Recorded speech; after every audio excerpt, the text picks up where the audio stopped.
An expected loss for the Orlando Magic, but still disappointing nonetheless. How the Orlando Magic break out of this funk, or how their offense needs to change to help them do that. Let's dive into it. It's time for a weekend edition of Locked On Magic. You are Locked On Magic, your daily Orlando Magic podcast. Part of the Locked On Podcast Network, your team every day.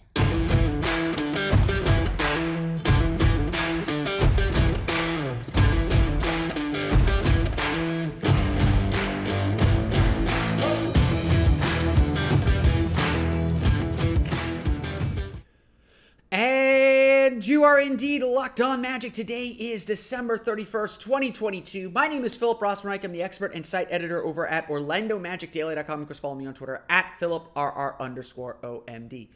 On today's episode of Locked On Magic, the 8-man Orlando Magic gave some decent effort, gave a decent try, but unfortunately did not have the ability to get over the hump and stay with the Washington Wizards. A 119-100 loss. We'll dive into that. Go over the box score and talk a little bit about offensive diversity, because I think that's actually kind of at the heart of many of the Magic's offensive problems. We're going to dive into all that coming up here in just a moment. But first, we want to thank you again for making Locked On Magic part of your day every day, no matter when you listen to us, whether it's first thing in the morning, whether it's right when we upload. We truly appreciate you making Locked On Magic part of your day every day. Remember, there's a great Locked On podcast covering every single team in the NBA. Just search for Locked On and the team you're looking for, the Locked On Podcast Network. It's your team every day. Today's episode is brought to you by BetOnline. BetOnline has you covered this season with more props, odds, and lines than ever before. BetOnline, where the game starts. It should be said first and foremost that the Orlando Magic needed everything to go right to have a chance in this one against the Washington Wizards. It is not that it is so unusual for a team to have an 8-man rotation. It is that the Magic were undermanned. The roster wasn't balanced. The suspensions really hit this team hard. Both centers, all three centers, Mo Wagner, Wendell Carter, Mo Bamba, were out for the game. All three suspended for their role in Wednesday's incident, as well as Cole Anthony, leaving the Magic with just one point guard in Markelle Fultz. The Magic starting lineup was a fairly normal one, I would suppose. Markelle Fultz, Terrence Ross, Franz Wagner, Paolo Banchero, Bol Bol. But off the bench were two two-way players, Kevon Harris and Admiral Schofield, as well as a rookie, the youngest rookie in the league, in Caleb Houston. To say the least, it was going to take a really good effort to win this game. And that's not an excuse, because the team is certainly capable, and they showed through various stretches of the game how capable they were. But the Magic just didn't have it. Whatever it is, they didn't have it. From the very start of the game, Orlando struggled to just score in the paint. They got to the basket, they got where they wanted to go, but they struggled to score. Their defense just was never on the same page. There were some good defensive moments early, but Washington broke that with some good shot making. And then ultimately, Orlando's offense affected their defense and kept them from taking that step forward, from getting over the hump. Yes, there was a 16-0 run that included a 12-0 run to start the second quarter that put the Magic in the lead by 5, that gave them a little bit of juice and a little bit of energy. And you could see the formula in there and how the Magic were going to win this game and how the Magic just frankly need to play in general. Their defense created deflections, created steals, created turnovers, created opportunities for them to run, for them to get easy baskets, for them to get out in transition, to just feel energy and feel that boost. And Orlando needed that. They needed to find that wherever they could in this game, because it was a tough go without it. It was a tough go for this team to just find that boost, to find that little bit of juice. And you could see the team kind of searching for it and trying to find it and going to the usual wells that they usually go to get consistent offense and not getting it. I mean, we'll dive into the numbers here in a minute, but the numbers do tell the story. Every Magic player had at least a minus 14 plus, or every Magic starter, had a plus minus of at least minus 14. Every Wizard starter, except for one, had a plus minus of at least plus 14, with Kristaps Porzingis going plus 32. Orlando, Bol is big, but did not have the size to guard Kristaps Porzingis. And Porzingis was just on it today, on it in this game. Looked very much like the Porzingis that was the All-Star in New York. Orlando was able to get to the basket some. They were able to get in the paint plenty, but once again, they couldn't hit from the outside. Once again, their opponent did. And this time it wasn't because the Magic wanted them to shoot from the outside. It was because the Magic were scrambling, trying to figure out how to cover the paint and the outside with the driving and the rotations that this team just wasn't used to. This was a game that the Magic needed not to be perfect, but they needed their best players to play very well. They needed their role players to really fit in well. They needed to make some shots. They needed something to boost them and to cut their way. And it just didn't. Orlando fell behind by 10 in the first quarter. They rallied. They took the lead in the second, and they played very, very well in that early stretch with that bench unit, especially with Kevon Harris and Admiral Schofield out there. But at the beginning of the third quarter, the Wizards just put their foot down and ended this thing. And that's the truth. 42-26 in the third quarter. Again, Orlando scored 20 points in the first quarter, but 27, 26, 27. That's enough to win games if you're doing that in three quarters. But the problem is you're going 27, 29, 42. A 42-point third quarter, that's the death knell. And the Wizards led by as much as 30 in the quarter before just coasting to the end. This game was done before the beginning of the fourth quarter. I can point to a lot of positive things the Magic did. I thought they did a good job getting to the basket. They had 61 field goal attempts in the paint. They took 100 shots, which suggests that their pace was pretty much up. And they forced 26 turnovers for 21 points. I think the Wizards were at like 15 turnovers, 15, 16, 17, 18 turnovers after three quarters. There were good things that the Magic did, but they never came together. The Magic could never string together enough shots in the paint. They were 31 of 61 in the paint. So 62 points in the paint is actually the second most they've had all year. But they couldn't string those together enough. And then they couldn't get those shots to go down. And the Wizards just ran right back at them. 17 fast break points. When the Magic missed at the rim, the Wizards ran right at them. And Orlando's transition defense was just so disorganized. Orlando could get set. They were okay. But when there was secondary break, when there's transition defense, the Magic just didn't know where to go. They sank into the paint. They didn't get out to the three-point line. The Magic were fine, but not good enough. Look, after the last two games, I think we could say that in this one, the Magic did have the right energy, intensity, and urgency. The things that I've been talking about the last two games. I thought the Magic played really hard. I cannot fault the team's effort with everything working against them and everything else. This team fought hard. They played hard. They put themselves, as best they could in a position to win. And they needed some breaks to go their way. They needed to hit shots. They needed to hit shots. They can't shoot 42% and win when they're down this many players.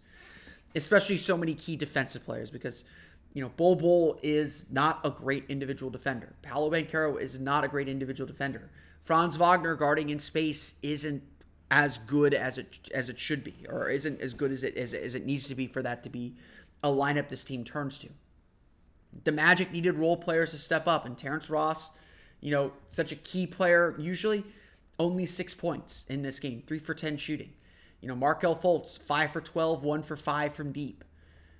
They needed efficiency. They needed again, effort can only get you so far. You got to be able to make some shots, and you got to be able to play and execute well. And every time the Magic made a mistake, the Wizards made them pay.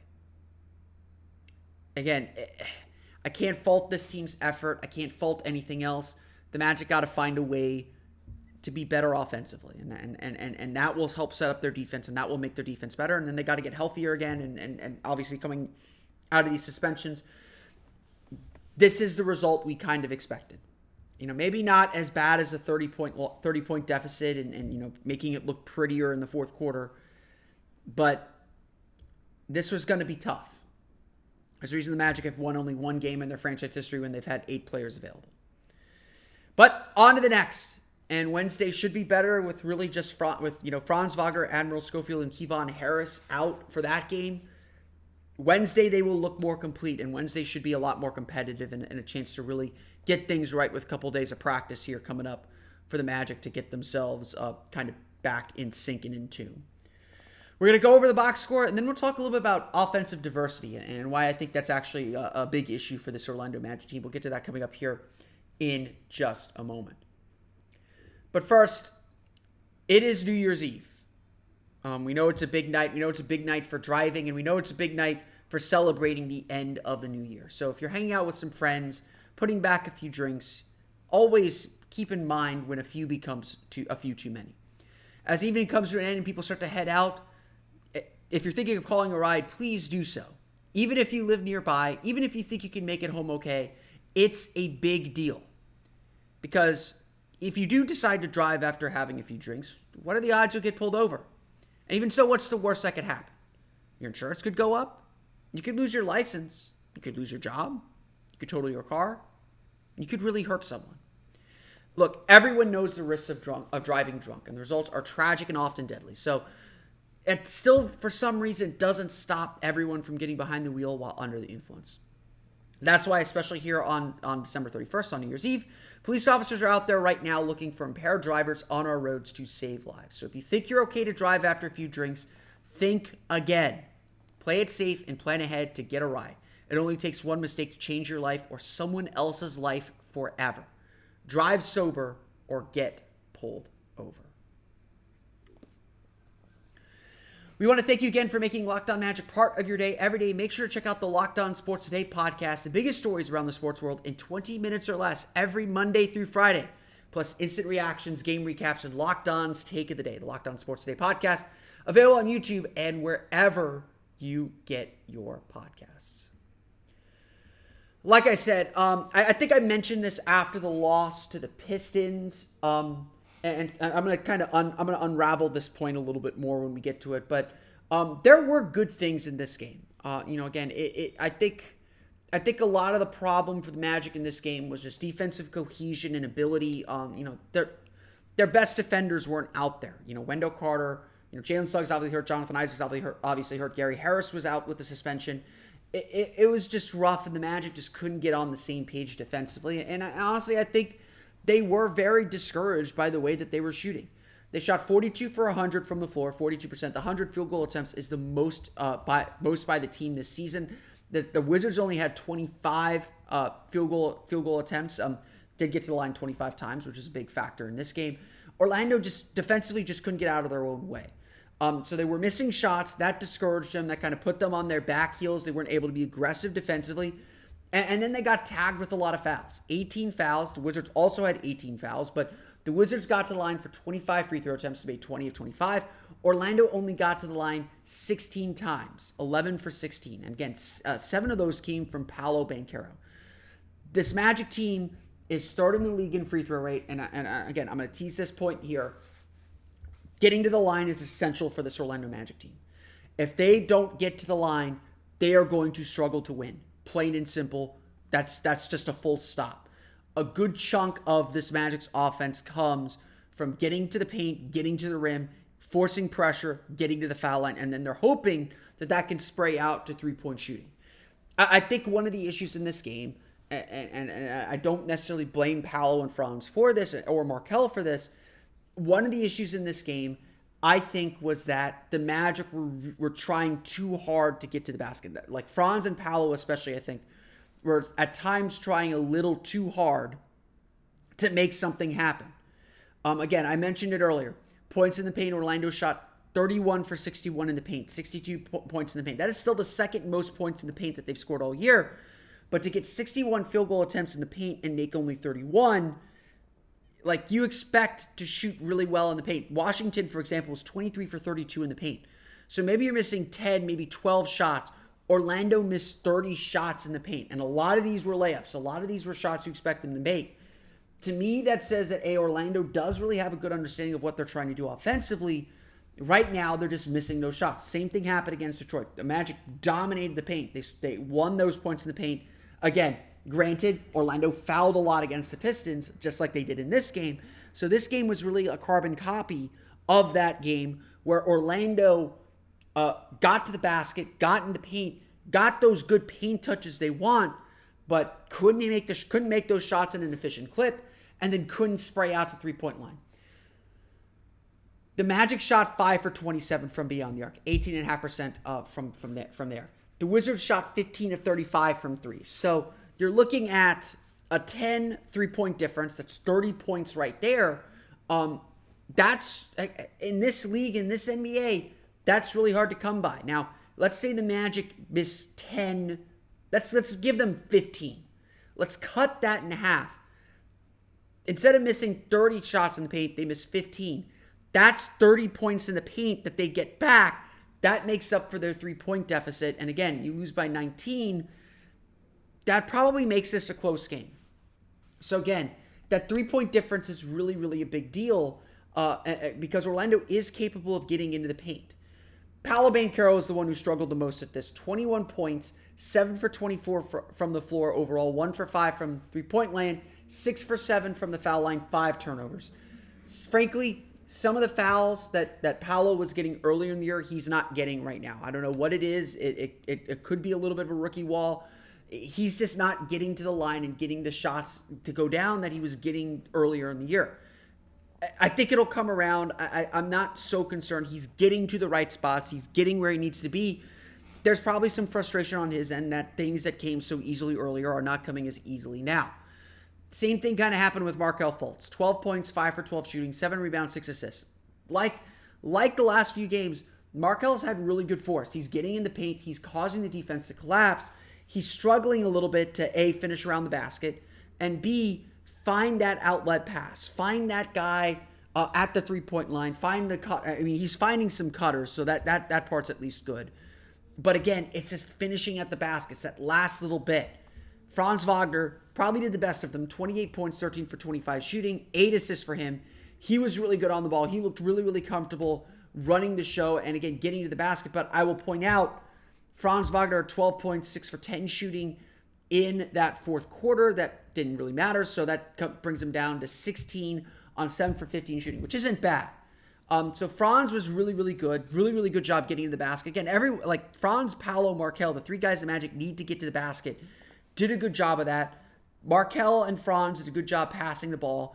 Magic just missed a lot of shots, whether it was at the rim, in the paint, or beyond the arc. They just missed a lot of shots, and this is a game where the Magic needed to be precise, and they needed to hit some shots. Other notable characters, Bol, 10 points, 5 for 11 shooting, 9 rebounds. He got himself going, but really struggled with fouling. There's even one possession where it just looked like Bol was afraid to raise his arms, thinking that he was going to get a foul, and frankly, that's the death knell. That's when you know you're cooked. That's when you know you're done. Honestly, I think the fouling and the amount of fouls and free throws that the Pistons got, that the Wizards have gotten in these last two games, I think that's dialed back the Magic's defensive aggression, and they've got to be aggressive defensively. I don't care if they foul as long as they're aggressive, as long as they're physical. And that was something the Magic did really, really well during the win streak. Right now, the Magic are getting called for these fouls, are getting clipped for these fouls, and they don't know how to kind of modulate their physicality. They're either going to be too physical right now or not physical enough. They don't have that sweet spot yet, or they don't have the experience to know what that sweet spot is. That's kind of where the Magic are right now. That's kind of what the Magic are working with and working around as they try to figure this thing out. There frankly weren't many other scores. I got to give a special shout out to Kevon Harris, 8 points, 4 for 6 shooting, really, really active around the basket, really, really active in the paint, really, really active defensively. In a game the Magic lost by 19, and frankly were toast after the third quarter, he was +9. He was +2 after 3 quarters, so +7 in the third quarter.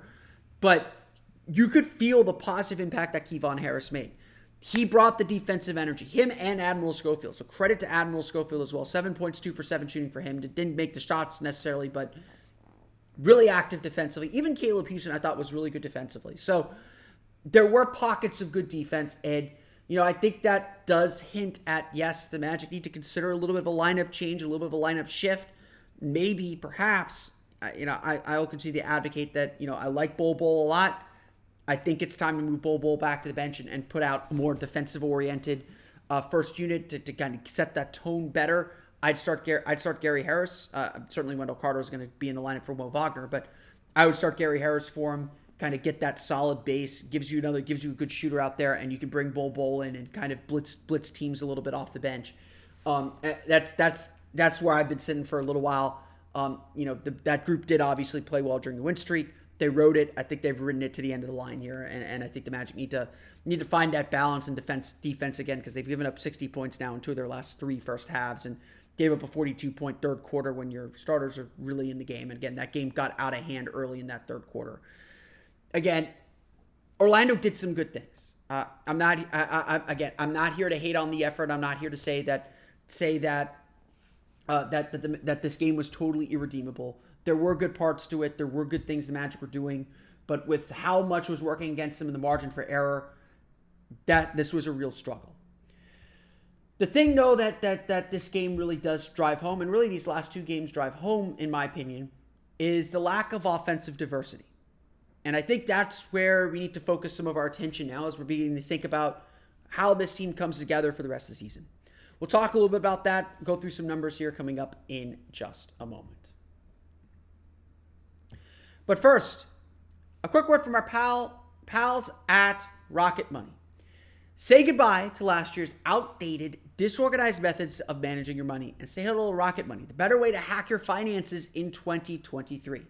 Rocket Money, formerly known as Truebill, is a personal finance app that finds and cancels your unwanted subscriptions, monitors your spending, and helps you lower your bills all in one place.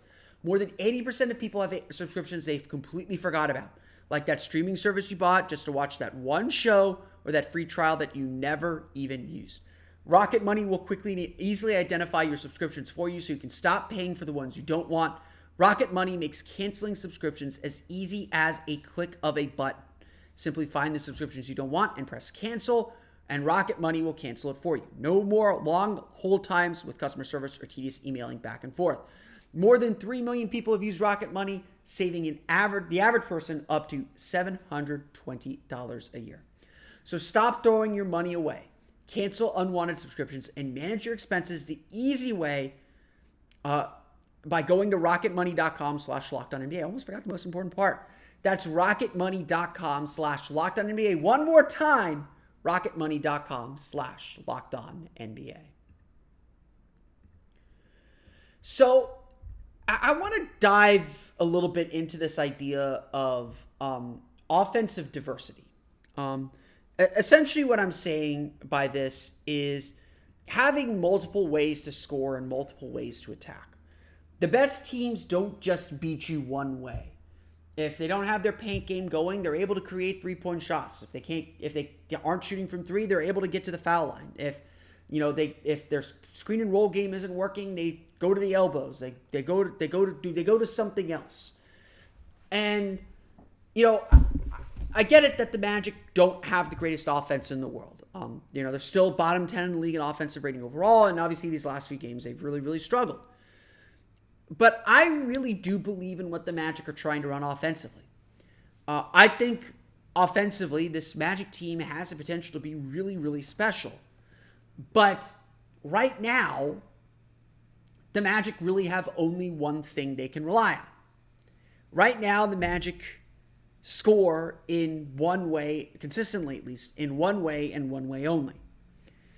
As Jamal Mosley has put it, this is a rim team. This is a rim attacking team. This is a paint attacking team.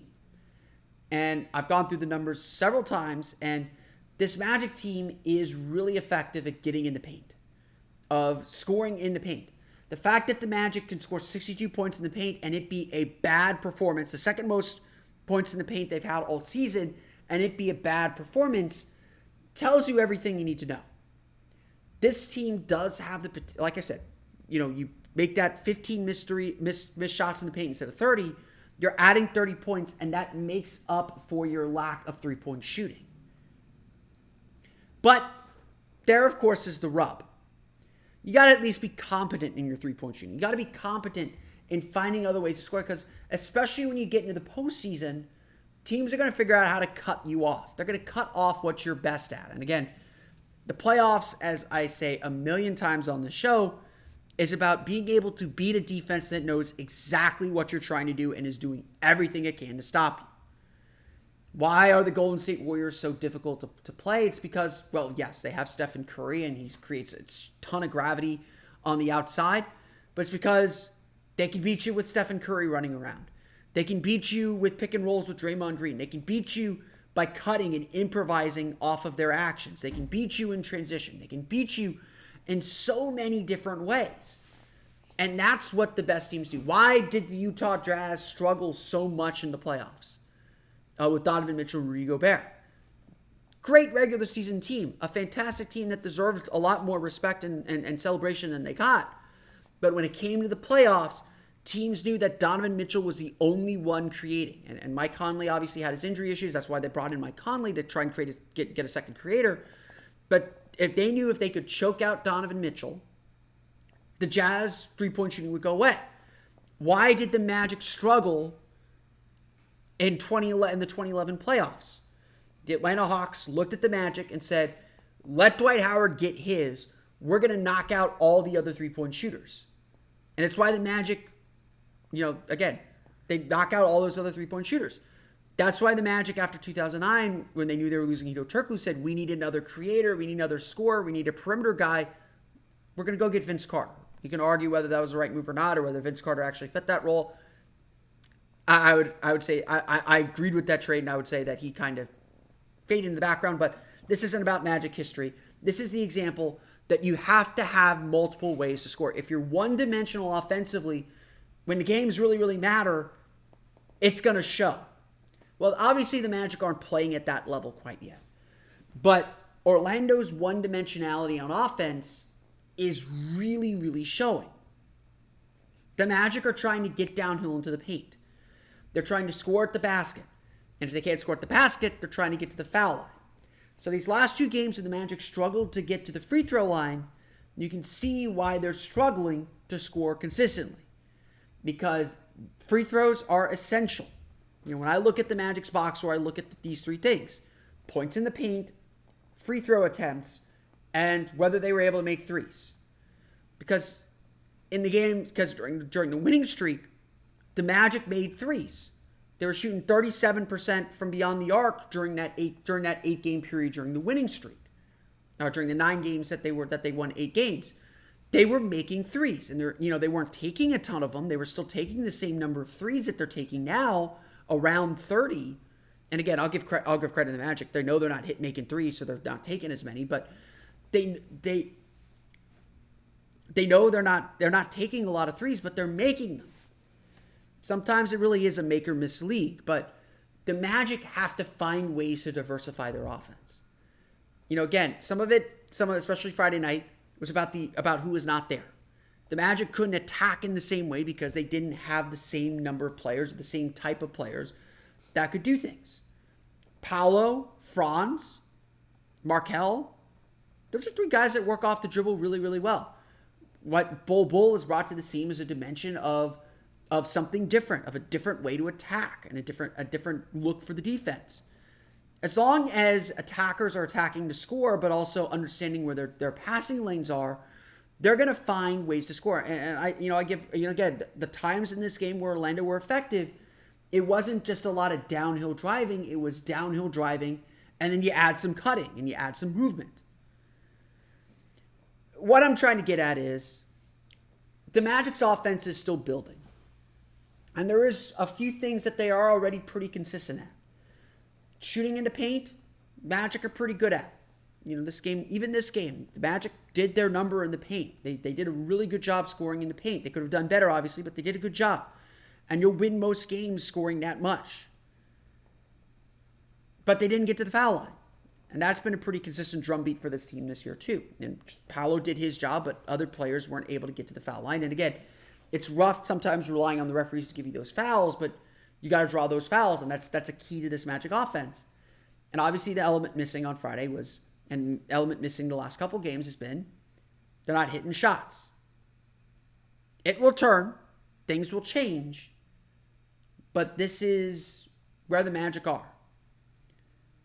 Teams know what's coming, and yeah, sometimes they can't always stop it. But like everything else, they know what they want to give up.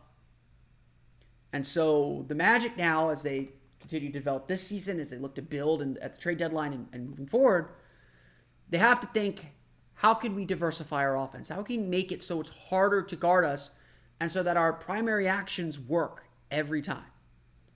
That's what the good teams do. That's what the good teams have figured out. And that's what the teams that are successful in the playoffs can do as well. That's what the Magic are seeking. And we're still at these foundational stages, so it's not so pressing that they don't have this. But it's clear when guys are out, when this team is struggling, that they don't have a different way to find offense. And that's affecting everything else for this team. I want to thank you again for listening to today's episode of Locked On Magic. Of course, find me on Twitter at PhilipRR_OMD. Subscribe to the podcast at Apple Podcasts, Stitcher, TuneIn, Himalaya, Google Play, Spotify, Odyssey, and all of them by sending podcasts to your podcast-enabled listening device. For the latest on the Orlando Magic, be sure to check out OrlandoMagicDaily.com. Of course, follow me on Twitter you can follow us there on Twitter at OMagicDaily. Follow me on Twitter at PhilipRR_OMD. Now that you're done listening to us, go make your second listen to the Locked On Sports Today podcast. Every Monday through Friday, Peter Bukowski brings you the biggest stories from around the sports world in 20 minutes. Get the analysis and opinions before anyone else with our local and national experts and insiders. Locked On Sports Today podcast is available on YouTube and wherever you get your podcasts. That's going to do it for me today, though. I want to thank you all again for listening to today's episode of Locked On Magic. Have a very, very happy New Year, everyone.